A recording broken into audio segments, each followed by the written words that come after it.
لازم ہے کہ کم سے کم 4 مہینے میں بیوی سے ایک دفعہ وہ لازمی ہم بستری کرے. تو اگر وہ 4 مہینے میں ایک دفعہ بھی نہیں کرتا تو پھر جو ہے وہ دیانتاً ذمہ دار ہوگا. اس بات کا خطرہ ہے کہ وہ گناہ گار ہو، کیونکہ حضرت عمر رضی اللہ تعالیٰ عنہ نے قانون بنایا تھا کہ 4 مہینے سے زیادہ کوئی بیوی سے دور نہ رہے. تو کم سے کم اتنا ہے لازمی. تو اس سے زیادہ بھی اگر کوئی مرد بیوی کے قریب نہیں آ رہا تو پھر وہ ظالم کہلائے گا شریعت کی نظر میں. حج کے دوران باقی ہر عورت اور ہر مرد کے حالات مختلف ہوتے ہیں. بعض عورتوں میں خواہش زیادہ ہوتی ہے، بعض میں کم ہوتی ہے. یہ نیچرل ہے، اس کا کوئی اس سے تعلق نہیں ہے کہ عورت کوئی بری ہے. بعض دفعہ عورت میں یہ خواہش نفس بہت زیادہ ہوتی ہے، اس کی ریکوائرمنٹ بہت زیادہ ہوتی ہے، تو لوگ پھر مرد اس بیوی کو برا سمجھنا شروع کر دیتے ہیں، حالانکہ اس کا برائی اور اچھائی سے تعلق نہیں ہے. جیسے مردوں میں صحت کے لحاظ سے اور ان کے جو مینٹل ہیلتھ ہے اس کے لحاظ سے مردوں میں فرق ہوتا ہے. کسی میں خواہش بہت زیادہ ہوتی ہے، کسی میں کم ہوتی ہے. تو اس طرح خواتین میں بھی ہوتی ہے. بہت سے پاک دامن عورتیں ہوتی ہیں لیکن ان میں ڈیزائرز بہت زیادہ ہوتی ہے. تو یہ سب کی الگ الگ اللہ نے فطرت بنائی ہے. تو میاں بیوی اس کو ایک دوسرے کو بہتر سمجھ سکتے ہیں کہ کس کی کیا ڈیزائرز ہیں. بہرحال اگر مرد میں عورت کی ڈیزائرز پوری کرنے کی طاقت نہیں، عورت میں بہت زیادہ ڈیزائرز ہیں، مرد میں کم ہے، تو ایسی صورت میں عورت پھر مرد سے طلاق مانگ سکتی ہے کہ بھئی میں سیٹسفائی نہیں ہو پا رہی ہوں اور میری ریکوائرمنٹ زیادہ ہے. تو مرد اگر طلاق دے دے تو اچھی بات ہے، نہیں دے تو پھر عورت کو چاہیے اسی کے ساتھ گزارا کرے. ہاں اگر 4 مہینے تک بھی مرد بیوی کے پاس نہیں آتا ہے تو پھر مرد پر لازم ہے کہ عورت کے مطالبے پر اس کو وہ چھوڑ دے، کیونکہ پھر تو جوان عورت کو بہرحال گناہ کا خطرہ ہے. جسمانی تعلق نہ رہنے سے نکاح پر اثر. لاہور سے کسی نے پوچھا اگر میاں بیوی کا آپس میں کوئی جسمانی تعلق نہ ہو تو کیا نکاح پہ کوئی فرق پڑے گا؟ نہیں، اس سے کوئی فرق نہیں پڑتا. جب تک شوہر طلاق نہیں دے گا نکاح ختم نہیں ہوگا. یا اگر شوہر جان بوجھ کر بیوی کا حق ہی ادا نہیں کرتا اور 4 مہینے سے زیادہ اس سے ریلیشن قائم نہیں کرتا اور بیوی بھی جوان ہے، اس کو گناہ کا خطرہ ہے، تو پھر وہ عدالت میں کیس کر سکتی ہے اور پھر اس کا ایک پروسیس ہے کس طرح سے نکاح ختم ہوگا، تو اس پروسیس کو فالو کر سکتی ہے وہ. تو خلاصہ یہ کہ شوہر گناہ گار تو ہوگا کہ اس میں طاقت بھی ہے اور بیوی بھی جوان ہے، تو کیوں اس کا حق ادا نہیں کر رہا، لیکن نکاح خود بخود ختم نہیں ہو جاتا. بیوی بچوں سے کتنا عرصہ دور رہ سکتے ہیں؟ بندہ کام کی وجہ سے 2 سال ملک سے باہر رہتا ہے، کوشش کے باوجود چھٹی نہیں ملتی. کیا اتنی دیر بیوی بچوں سے دور رہنا جائز ہے؟ نامعلوم. اوئے ہوئے ہوئے ہوئے بھائی دیکھیں، ایک تو ہے حضرت عمر رضی اللہ تعالی عنہ کا مشہور واقعہ ہے کہ آپ نے کچھ خواتین سے پوچھا تھا کہ عورت کتنا صبر کر سکتی ہے مرد کے بغیر، تو بعض صحابیات نے بتایا کہ 4 مہینے. تو حضرت عمر نے قانون بنایا کہ جو مجاہدین محاذ جنگ پہ لڑ رہے ہیں 4 مہینے سے زیادہ دور اپنی بیویوں سے نہیں رہ سکتے. تو اس اصول کا تقاضا یہ ہے کہ وہ زمانہ بھی پاک دامنی کا زمانہ تھا، نیک لوگ تھے، تو اصول یہی ہے کہ 4 مہینے انتہا ہے عورت کے صبر کی. تو ایک نارمل عورت کے لیے اس سے زیادہ صبر کرنا مشکل ہوتا ہے. تو اس لیے بہتر یہی ہے، قانون یہی ہے کہ 4 مہینے سے زیادہ دور نہیں رہنا چاہیے. اور قرآن نے بھی یہ حکم دیا ہے کہ اگر کوئی قسم اٹھا لے کہ بیوی کے پاس نہیں جائے گا، قسم اٹھا لے، ایسا ہی نہیں بلکہ قسم اٹھا کے، تو پھر 4 مہینے میں طلاق واقع ہو جاتی ہے. بعض فقہا کے نزدیک عورت کو طلاق کا اختیار ہو جاتا ہے عدالت کے ذریعے، بعض کے نزدیک ہو جاتی ہے طلاق. تو اس سے بھی پتہ چلتا ہے، قرآن سے بھی اشارہ ملتا ہے کہ 4 مہینے جو ہے یہ ایک انتہائی مدت ہے ایک نارمل عورت کے لیے. تو اس زمانے میں تو اس کی اہمیت اور زیادہ بڑھ گئی ہے. وجہ اس کی ہے کہ بے حیائی، موبائل، انٹرنیٹ پر بیہودہ چیزیں، یہ سب چیزیں انسان کی شہوت کو بڑھاتی ہیں، مرد کی بھی اور عورت کی بھی. تو اس لیے بھائی میں تو آپ کو مشورہ نہیں دے سکتا کہ آپ 2 سال بیوی سے دور رہیں. میں بدگمان نہیں ہو رہا، بہت سے لوگ 4 4 سال دور رہتے ہیں، ان کی بیویاں بھی پاک دامنی کے ساتھ زندگی گزارتی ہیں، خود بھی بڑے نیک شریف بن کے زندگی گزارتے ہیں. بہت سے ایسے لوگ الحمدللہ ہمارے معاشرے میں. لیکن بہرحال اس کلچر کو، اس رواج کو فروغ نہیں دیا جا سکتا، اس کو اپریشیٹ نہیں کیا جا سکتا، شریعت کے لحاظ سے بھی، عقل کے لحاظ سے بھی.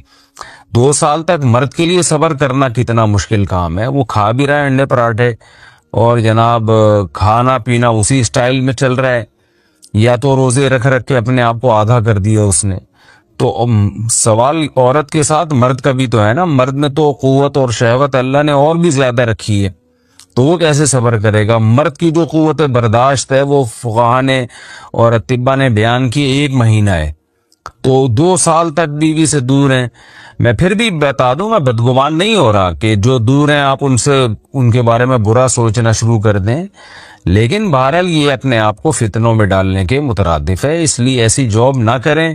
2 سال تک بیوی سے دور ہیں، یا تو بیوی کو ساتھ لے کر جائیں یا بیوی کے ساتھ ہی رہیں. کہیں ادھر ہی کم پیسوں میں انسان گزارا کر لے بیوی بچوں کے ساتھ، یہ زیادہ اچھا ہے. زیادہ پیسوں کی لالچ میں بیوی بچوں سے دور رہنا. باقی بیوی آپ کی راضی ہے اس جاب پہ، یا آپ کے پاس کوئی آلٹرنیٹ ہے ہی نہیں، یا آپ جاب چھوڑ کے آئیں گے تو آپ کو لالے پڑ جائیں گے کھانے پینے کے، تو ایک مجبوری ہے. مجبوری کے حکام الگ ہوتے ہیں، لیکن نارملی اس کی بہرحال ترغیب نہیں دی جا سکتی. دیکھیں قرآن مجید میں اللہ نے ارشاد فرمایا نا، یوم یفر المرء من اخیہ و امہ و ابیہ و صاحبتہ و بنیہ. قیامت کے دن کی ہولناکیوں کو اللہ نے بیان کیا کہ انسان اپنے باپ سے دور بھاگے گا، بیٹے سے دور بھاگے گا، بھائی سے دور بھاگے گا. جہاں بیوی کا تذکرہ آیا تو یہ نہیں کہا کہ بیوی سے دور بھاگے گا، بلکہ فرمایا اس سے دور بھاگے گا جو اس کے ساتھ رہا کرتی تھی. یعنی صاحب کہتے ہیں ساتھ رہنے والے کو. صاحبہ سے دور بھاگے گا. تو اس سے پتہ چلتا ہے کہ قرآن میں اللہ نے بیوی کو جو ڈیفائن کیا ہے نا، اس کی جو صفت بیان کی ہے وہ یہ کہ جو آپ کے ساتھ رہتی ہے. تو جب شادی ہو گئی تو سمجھو بیوی پھلترو کی طرح چپک گئی ہے آپ کے ساتھ، جہاں جاؤ گے آپ کے ساتھ ساتھ جائے گی.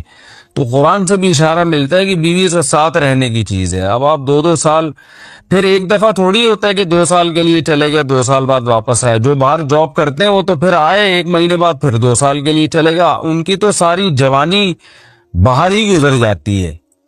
تو اس لیے مجھے یہ بہرحال سمجھ میں نہیں آتا ہے. شریعت کی روح سے یہ پسندیدہ کام نہیں ہے. بہت سخت مجبوری ہے تو ایک الگ بات ہے، لیکن اچھا کام نہیں ہے. یہ غربت میں انسان بیوی بچوں کے ساتھ گزارا کر لے، یہ زیادہ بہتر ہے اس دولت سے جس میں انسان بیوی بچوں سے ہی دور ہو. کیا کرنا ہے ایسی دولت کا کہ آپ اپنے بیوی بچوں سے، گھر بار سے دور ہیں. انسان جو شریف آدمی، عزت دار آدمی، اس کو تو گھر میں سکون ملتا ہے بھائی.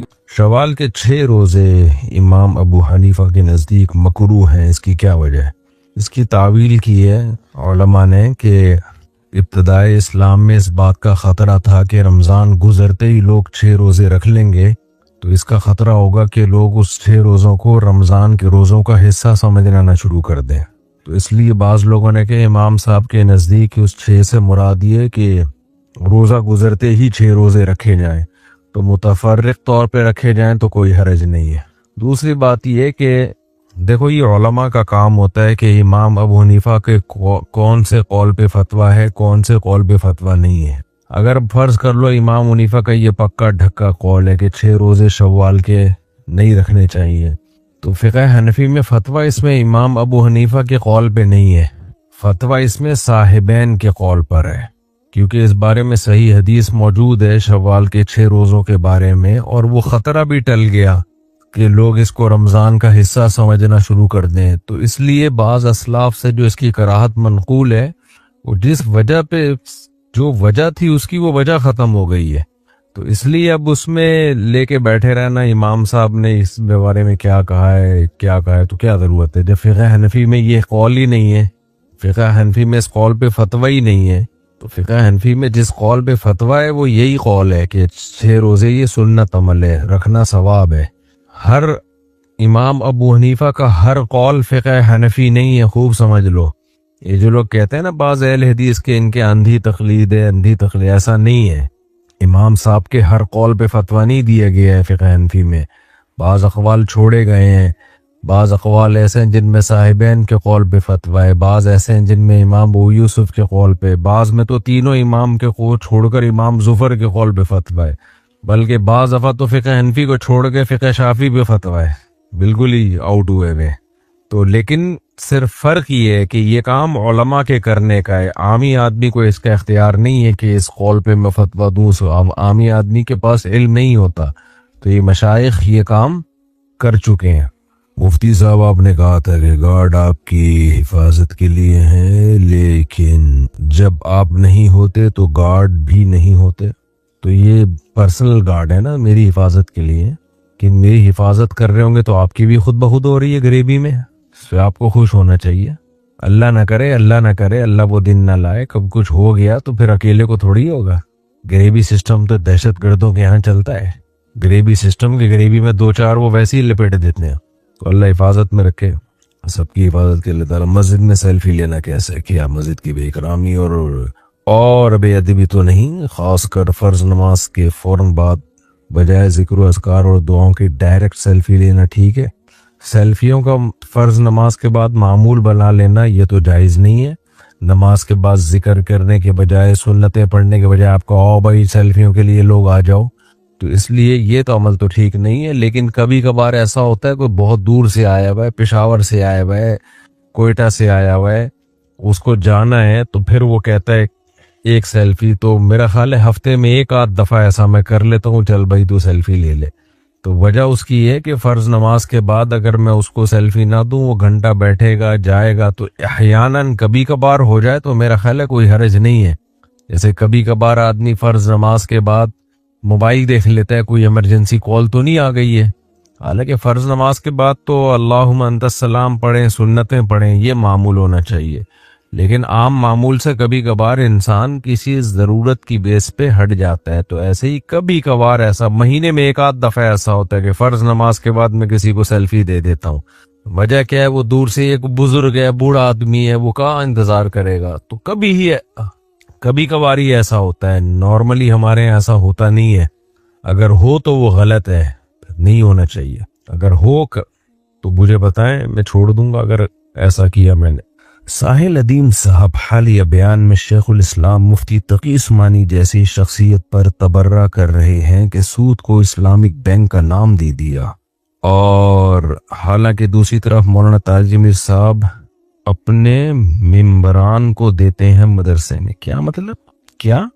اچھا، یعنی کسی نے سوال کیا کہ ساحل ادیم نے حضرت مفتی تقی صاحب پر اتنا سخت طنز کیا ہے، اور دوسری طرف مولانا تاجمل صاحب ساحل ادیم کو اتنی عزت دے رہے ہیں کہ اپنے ممبر پہ اس کا بیان رکھوا رہے ہیں۔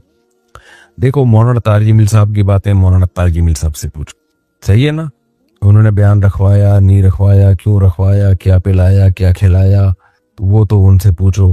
باقی جہاں تک ساحل ادیم کا وہ کلپ کل میری نظر سے بھی گزرا ہے، جس میں میرا خیال ہے سامنے قیصر راجہ صاحب تھے نا، قیصر احمد راجہ صاحب کے ساتھ ڈیبیٹ کے دوران ساحل ادیم صاحب نے کہا ہے کہ مفتی تقی عثمانی صاحب نے سود کو حلال کر دیا۔ تو ساحل ادیم صاحب کا ایک تو انداز بیان بہت متکبرانہ تھا۔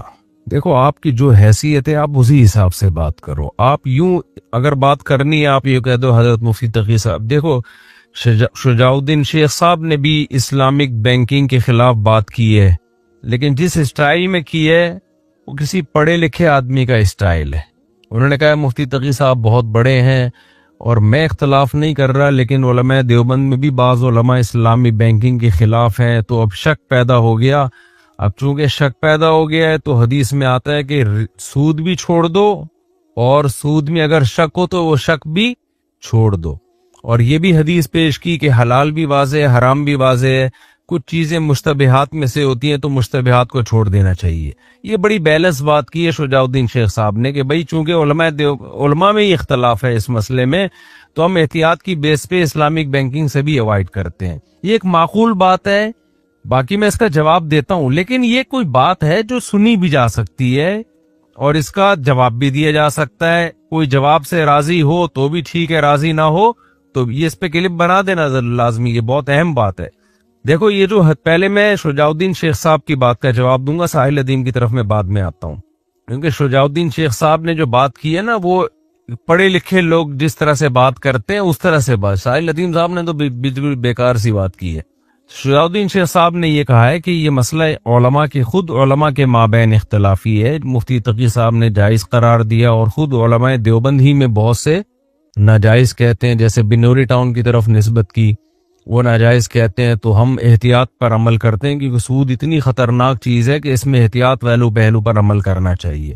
سمجھ رہے ہو؟ اور دوسری حدیث پیش کی ہے الحلال بین والحلال بین. حدیث میں آتا ہے حلال بھی واضح حرام بھی واضح, لیکن کچھ چیزیں مشتبہات میں سے ہوتی ہیں تو مشتبہات کو بھی چھوڑ دینا چاہیے. تو انہوں نے کہا بھائی سود تو بالکل خالص حرام ہے, اور یہ اسلامک بینکنگ سود سے پاک ہے یا نہیں ہے اس میں شبہ ہے, تو احتیاطاً ہم کیا کرتے ہیں, اس سے ایوائڈ کرتے ہیں. بالکل اچھی معقول بات ہے. لیکن ایک بات سمجھے اس حدیث کی تشریح میں کہ جس مسئلے میں علماء کا اختلاف ہو, ریلائبل علماء کا اختلاف ہو, اور اس اختلاف کی وجہ سے عوام کے لیے فیصلہ کرنا مشکل ہو جائے کہ یہ صحیح کیا ہے, تو وہ عوام کے حق میں تو مشتبہات میں سے ہوتا ہے, اس عوام کے لیے مشتبہات میں سے ہوگا.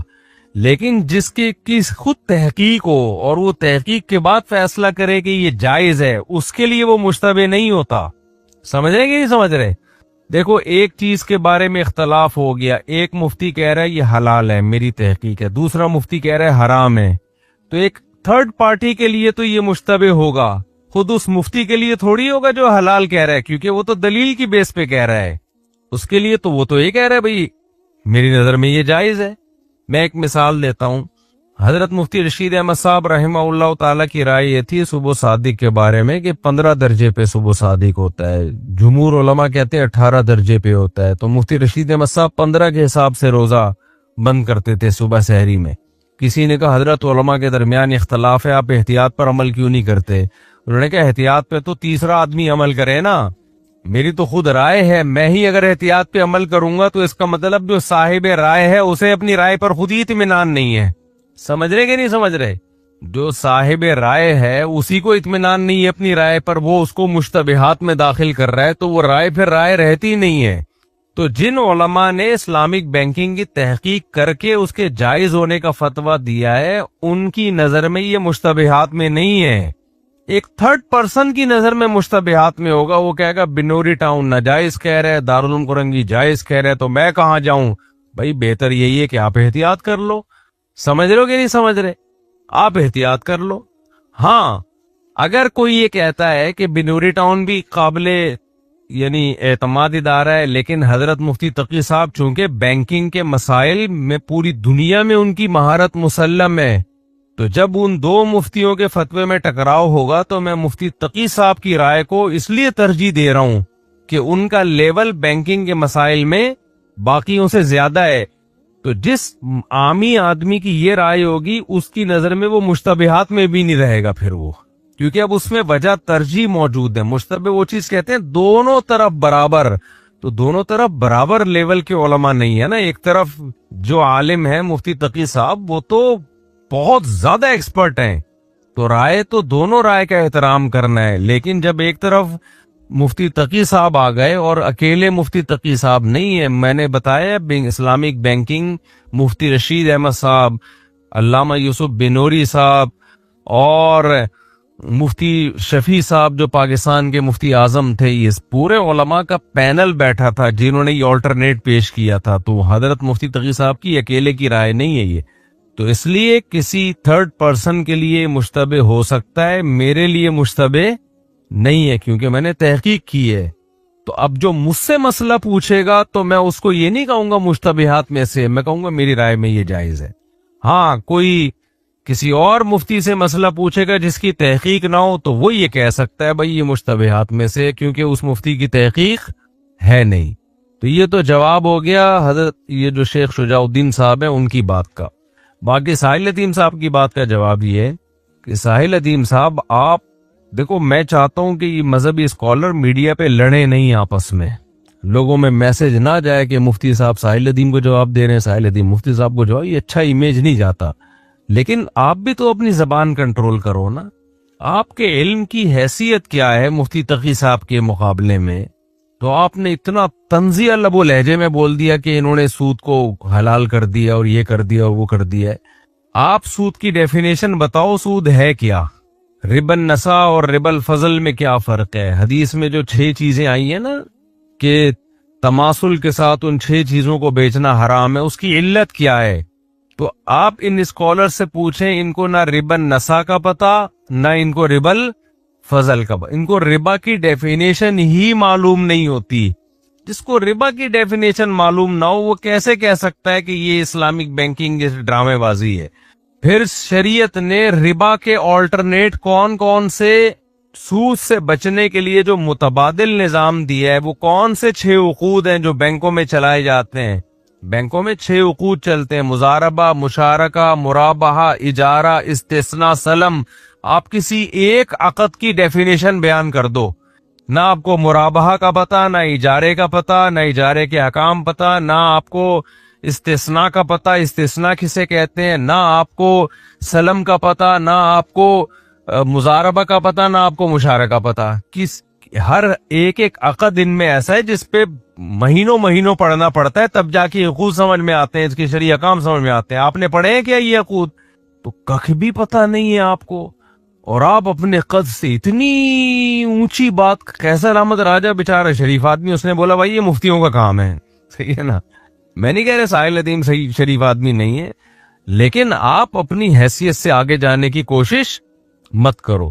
اس لیے میں ساحل ندیم کو سننے والوں کو کہتا ہوں کہ ساحل ندیم صاحب جو ایک تو مسائل نہیں پوچھیں ان لوگوں سے, ان کو نہیں پتا ہوتے مسائل, پڑھا ہی نہیں ہے. فقہ آسان چیز تھوڑی ہے, ٹھیک ٹھاک اس میں کھوپڑی سر, اور خاص طور پہ بینکنگ کے مسائل پڑھنے میں تو آدمی کا پسینہ نکل جاتا ہے, اور پھر بھی جو غبی لوگ ہوتے ہیں ان کی سمجھ میں پھر بھی نہیں آتا. اس کے لیے ایک الگ سے ذہانت فراست بھی چاہیے. تو اس سے پتا چلتا ہے کہ ربا اور شبہ ربا ہے بھی یا نہیں ہے, ربا کیا ہے, حلال کیا ہے, دونوں میں فرق اس لکیر سے پتا چلتا ہے. تو آپ کے پاس یہ نالج بھی نہیں ہے. دوسرا بات, آپ اتنی بڑی ہائی لیول کی, اتنے بڑے عالم کے بارے میں اتنے طنزیہ لب و لہجے میں آپ بات کر رہے ہو. تو ایک مسئلہ تو یہ. دوسرا ساحل ندیم صاحب کے ساتھ مسئلہ یہ ہے کہ اکثر و بیشتر یہ نظام کی تبدیلی کی بہت بات کرتے ہیں. نظام تبدیل ہونا چاہیے, نظام تبدیل ہونا چاہیے. کیسے؟ اس کا کوئی جواب بولو نہیں, کوئی جواب نہیں. نظام تبدیل کرنا, دیکھو داماد تبدیل کرنا زیادہ مشکل ہے یہ نظام تبدیل کرنا. نظام تبدیل کرنا داماد تبدیل کرنے سے زیادہ مشکل ہے. داماد اکلوتا ہوتا ہے, طلاق لو تبدیل ہو جائے گا. پھر بھی لوگ 100 دفعہ سوچتے ہیں آپ کی داماد صحیح حرکت نہیں کر رہا تھا, آپ نے کسی سے, میرے پاس کوئی آ گیا میرا داماد گڑبڑ کر رہا ہے, میں فوراً کہہ دوں گا داماد تبدیل کرو. مجھے پتا ہے آپ تبدیل کرنے کے لیے طلاقیں لینی پڑیں گی, مار دھاڑیں ہوتی ہیں, دشمنیاں ہوتی ہیں.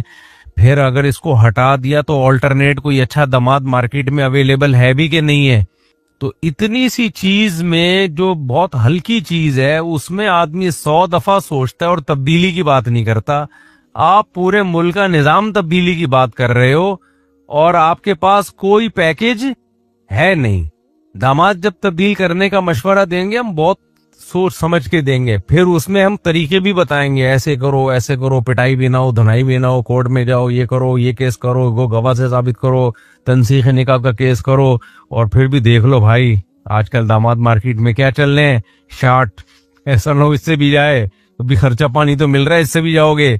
یہ داماد تبدیل کرنا آسان ہے, پھر بھی 100 دفعہ سوچ کے آدمی مشورہ دیتا ہے. یہ ہر اسکالر اٹھ کے نظام تبدیل کرو. ابے آسان رکھا ہے نظام تبدیل کرنا, آسان رکھا ہے نظام تبدیل کرنا. اسی نظام کو ٹھیک کرنے کی کوشش کرو میرے بھائی. اور اگر آپ سمجھتے ہو تبدیل ہی ہوگا تو کیسے کریں؟ اگر آپ طے کر لیتے ہو داماد تبدیل ہی کرنا ہے تو اگلا سوال ہوگا نا کیسے, تو آپ بتاؤ گے نا ایسے, یا اس کو ایسے ہی اندھیرے میں رکھ کے چھوڑے جاؤ گے. بیوی چھوڑنا بھی آسان نہیں ہے. کوئی آتا ہے نا مشورہ بیوی چھوڑنا, کیسے چھوڑوں, تو ہم سوچتے ہیں بھائی مشورہ کریں گے کیسے چھوڑنا, آسان تھوڑی ہے. دنیا چھوڑنا آسان ہے, بیگم چھوڑنا, کیونکہ بیگم کے ابا بھی ہے, اس کا بھائی بھی ہے, اس کے رشتہ دار بھی ہیں, چھوڑیں گے وہ تمہیں. تو اب نظام تبدیل کر کے آلٹرنیٹ کیا ہے آپ کے پاس, کس کو خلیفہ بناؤ گے آپ؟ ساحل ندیم صاحب آپ کو بنا دیں خلیفہ, خلیفہ لاؤ مارکیٹ میں, کس کو بنائے خلیفہ؟